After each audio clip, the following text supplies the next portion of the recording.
तो my dear students, आज की क्लास में हम स्टडी करने वाले हैं UPSC mains exam English compulsory.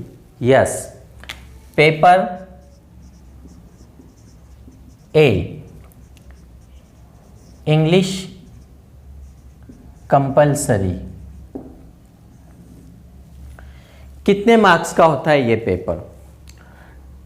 300 marks होते हैं टोटल, और समय आपको दिया जाता है 3 आवर्स, 3 घंटे का समय है और 300 मार्क्स हैं। लेकिन पेपर में क्या होता है, कैसे प्रश्न आते हैं, क्वेश्चन कैसे होते हैं, तो चलिए देखते हैं हम। दिस इज़ 2020 का इंग्लिश कंपलसरी यूपीएससी मेंस का पेपर है। Please read each of the following instruction carefully before attempting questions. ये क्वालिफाइंग है, इसके मार्क्स आपको काउंट नहीं होते हैं। जब मेंस होता है उसमें आपको 2 पेपर ए और पेपर बी, एक Indian language Hindi, English, Urdu, कोई भी एक भाषा आप चूज़ कर सकते हैं, इंग्लिश छोड़कर। इंग्लिश कंपलसरी है। ओके, तो सबसे पहले इसमें क्वेश्चन नंबर 1 है। चलिए देखते हैं हम। क्वेश्चन नंबर 1 कितने मार्क्स के लिए? 100 मार्क्स के लिए पूछा जाता है आपको। Right an essay in about 600 words on any one of the following topics. आपको 4 टॉपिक्स दिए हुए हैं और 4 में से कोई एक टॉपिक करना है। जैसे Indian judicial system needs overhauling, not rural और urban India needs reurban growth, relevance of Hindi as the national language, और डी है कोविड-19 pandemic and the Indian economy. ये 4 ऑप्शन है आपके सामने, और कोई एक इस पर आपको निबंध मीन्स ऐसे लिखना है। कितने marks? 100। Question number 1। Then question number 2,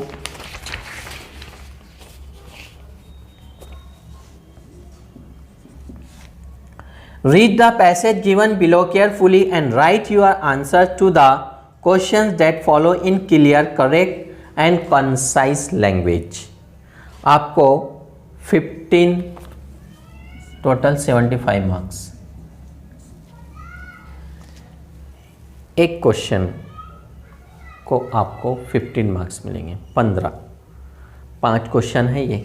अब क्वेश्चन जो है आपको पैसेज दिया हुआ है टोटल इस तरह का, ये पैसेज को पढ़ना है और इसके बाद इसके लिए आपको प्रश्न दिए गए 5। जैसे what were the principle of Tolstoy with which Mahatma Gandhi agreed, या what was Pierce's philosophy of life. ये क्वेश्चन का आंसर आपको उस पैसेज में मिलेगा, लेकिन इसको कॉन्साइज करना है ऑन योर वर्ड्स, आपके शब्दों में। देन क्वेश्चन नंबर 3 कितने मार्क्स के लिए? 75 मार्क्स। ये भी आपको, ये सब पैसेज है, इसलिए बोला जाता है कि द हिंदू का एडिटोरियल को अच्छे से पढ़ो, मैगजीन, योजना और कुरुक्षेत्र को अच्छे से पढ़ो, पिप वेबसाइट को अच्छी तरह से पढ़ो, news channel all India radio को देखो, सुनो। चलिए देखते हैं क्वेश्चन नंबर 3। ये भी 75 मार्क्स है। इसमें भी आपको पैसेज दिया हुआ है और पैसेज को क्या करना है आपको? Make up precis of the following passage in about 1/3 of its length. 1/3 इसकी लेंथ करना है आपको। Do not give a title to it, इसको टाइटल देने की ज़रूरत नहीं है। The precis should be written in your own language, आपके अपने शब्दों में, नॉट हिंदी, उर्दू, मराठी, इंग्लिश में ही लिखना है, इंग्लिश टू इंग्लिश, लेकिन आपके शब्दों में आपके थॉट्स, आपके व्यूज़ क्या है। जैसे Ashoka set N extraordinary example by making himself available at, ऐसे आपका डिटेल पैसेज है। ओके, देन इसके बाद और उसका डिटेल पैसेज दिया हुआ है। इस पैसेज को आपको क्या करना है? 792 वर्ड्स, 792 शब्दों में लिखना है, यानी इसको शॉर्ट करना है। जितना यहाँ डिटेल है उतना नहीं, आपको थोड़ा शॉर्ट करना अपने शब्दों में। क्वेश्चन नंबर 4, क्वेश्चन नंबर 4 का ए कितने मार्क्स के लिए है? 10 मार्क्स के लिए। यहाँ पर आपको rewrite the following sentence after making necessary corrections. Do not make unnecessary changes in the original sentence. यहाँ पर आपको सेंटेंस दिया हुआ है, उसमें मिस्टेक है, ग्रामेटिकल मिस्टेक हो सकती है, स्पेलिंग मिस्टेक हो सकती है, पंक्चुएशन का कुछ भी हो सकता है, उसको आपको करेक्ट करके लिखना है। तो 10 क्वेश्चन है 10 मार्क्स के लिए। क्वेश्चन नंबर 4 का ए 10 मार्क्स। देन क्वेश्चन नंबर 4 का बी कितने मार्क्स के लिए? 5 मार्क्स के लिए। क्या दिया हुआ है? Supply the missing words. Sentence दिया हुआ है, I am going to away fill in the blank the end of January. अब यहाँ पर मिस स्पेल वर्ड हो सकता है, इसलिए हमारे टेंस स्ट्रांग होना चाहिए, ग्रामर स्ट्रांग होना चाहिए। स्पेलिंग मिस्टेक या मिस स्पेल कुछ भी हो सकता है, तो आप यू कैन करेक्ट, आप करेक्ट कर सकते हो। देन क्वेश्चन नंबर सी 4 का सी 5 मार्क्स के लिए क्या पूछा है? Use the correct forms of the verbs given in brackets. आपको 5 मार्क्स के लिए if you fill in the blanks a wallet in the street what would you do with it? Find we are late the film by the time we get to the cinema start. यहाँ पर bracket में आपको verb दिया हुआ होता है और उसको करेक्ट करना होता है, फॉर्म, करेक्ट फॉर्म, जैसा प्रेजेंट में है, पास्ट में है, फर्स्ट फॉर्म है, सेकंड फॉर्म है, पास्ट पार्टिसिपल है, तो आईएनजी फॉर्म ऐड होता है। तो इसलिए वर्ब फॉर्म भी अच्छी तरह से, टेंस स्ट्रॉन्ग हो गए आपके तो वर्ब फॉर्म अच्छे से हो जाएंगे आपके। देन क्वेश्चन नंबर 4 का डी 5 मार्क्स के लिए, ये सब ग्रामर है। Right the antonym of the following.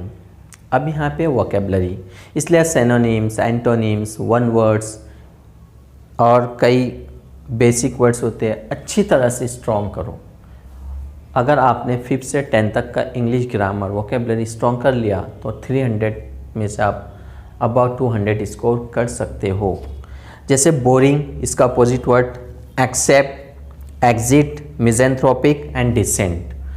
हम बाद में इन सभी क्वेश्चन पेपर को सॉल्व भी करेंगे। तो अभी ख़ास मकसद जो है आपको बताना है कैसे आता है क्वेश्चन। हमने GS 1, 2, 3 और 4 और ऑप्शनल सब्जेक्ट, ऐसे का पेपर, ये सब देखा है, और इंग्लिश कंपलसरी का पेपर ए बाकी रहा गया था, वो देख रहे हैं आज हम। ऐसे ही सेम आपका इंडियन लैंग्वेजेस का होगा, जिसकी जो भाषा होंगी वैसे ही होता है। और फिर हम बाद में नेक्स्ट जो वीडियो लाएंगे प्रीलिम्स के पेपर कैसे आते हैं, GS और CSET। ओके, तो ये थे आपको अपोजिट वर्ड के लिए। क्वेश्चन नंबर 5, क्वेश्चन नंबर 5 का ए है आपको, क्वेश्चन नंबर 5 का है 10 मार्क्स के लिए। क्या? Rewrite the following sentence as directed without changing the meaning. अब यहाँ पर ग्रामर है, चेंज द वॉइस, जैसा ही said to him is your name not Ahmed, change into indirect. Why did your brother write such a letter, change into passive voice, active voice, passive voice. No sooner did he enter the house as soon as. Sohan doesn't smoke and doesn't drink, so neither nor. We must eat or we cannot lie. Change into a simple sentence, simple, compound and complex. Then your sister help you to do the assignment. Add a question tag. This is very important. Question tag से भी यहाँ पर प्रश्न आ रहा है। तो ऐसे आपको 10 क्वेश्चंस है इंग्लिश ग्रामर के।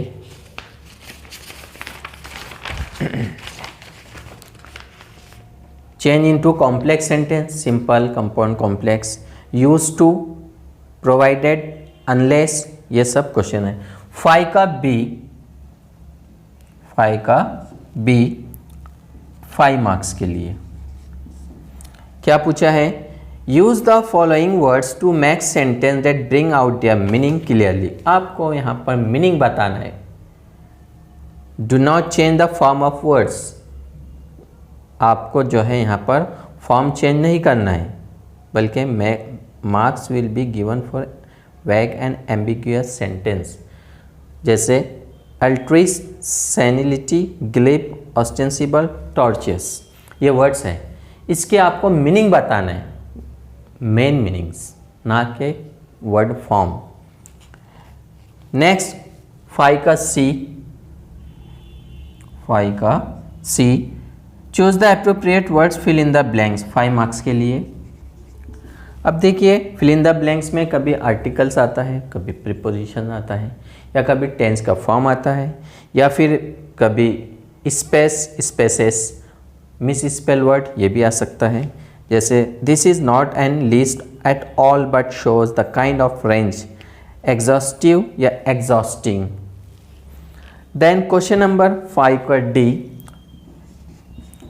डी, 5 मार्क्स के लिए है। क्या पूछा है? Use the following idiom phrase. अब यहाँ पर फ्रेजेस आपको उसका मतलब पता होना चाहिए इंग्लिश में, ना कि हिंदी में। In sentence of your own to bring out their meaning, उसका meaning clearly. Do not change the form of the words. Cold comfort, end in smoke, feather one nest, incumbent upon, laugh in one sleeve. ये है phrases. Understand? तो my dear students, ये था English compulsory का paper 300 marks के लिए। 3 घंटे समय होता है, आपको अच्छी तरह से लिखना है। अब प्रिपरेशन कैसे करेंगे? तो 5th से 10th तक अगर आपका इंग्लिश ग्रामर अच्छी तरह से स्ट्रॉन्ग है, और ऐसे स्टूडेंट जो IAS ऑफिसर बनना ही चाहते हैं, उन स्टूडेंट्स ने 11-12 अगर आर्ट्स में लेते हैं तो आपका हिस्ट्री, ज्योग्राफी, पॉलिटी और इकोनॉमिक्स 4 सब्जेक्ट की प्रिपरेशन होती है 5 वर्षों तक। 11-12 ग्रेजुएशन के 3 ईयर, BA के 5 इयर्स, और साथ में 2 सब्जेक्ट आपका एक इंग्लिश, इसकी भी तैयारी हो रही है, और सेकंड जो लैंग्वेज आपकी इंडियन लैंग्वेज, जैसे किसी की हिंदी होंगी, किसी की मराठी, किसी की उर्दू, तो वो आपके ऐसे 6 सब्जेक्ट 5 वर्षों तक बहुत अच्छी तरह से स्टडी हो जाती है। इसलिए बोला जाता है कि अगर आप IAS ऑफिसर बनना चाहते हो तो स्टार्ट से सही प्लानिंग से इस लेवल पे चलते हो तो first you can pass first attempt. वैसे कुछ स्टूडेंट्स इंजीनियरिंग, मेडिकल और अदर फील्ड्स के भी स्टूडेंट्स बाद में ज़्यादा उनको हार्ड वर्किंग करना होती है, समय निकल जाता है। बेसिक से उनको सोशल स्टडीज़ के सब्जेक्ट है, हिस्ट्री, ज्योग्राफी पढ़ना है, NCERT पढ़ना है, रेफरेंस बुक पढ़ना है, उसमें समय बहुत ज़्यादा चला जाता है। तो अभी जो स्टूडेंट्स जस्ट 10th हुई है, वो 11-12 में एडमिशन अगर वो आर्ट्स में ले रहे हैं, वो इस तरह से प्रिपरेशन कर देते हैं तो उनके लिए बहुत आसान है 5 वर्षों के बाद। और जो स्टूडेंट्स अभी फ़िलहाल 2023 टारगेट 2023 IAS बनना चाहते हैं, तो सबसे पहले आपको वही करना है, syllabus, question paper, NCERT, reference book और करंट अफेयर्स। इतना अगर आप अच्छी तरह से कर लेते हो तो यू कैन पास प्रीलिम्स, और 2023 का प्रीलिम्स आप जून में निकाल लेते हो 100%। लेकिन सही प्लानिंग से आपको स्टडी करना होगी। तो माय डियर स्टूडेंट्स, फिर मिलते हैं हम ऐसे इंफॉर्मेटिव क्लास के साथ। Best of luck.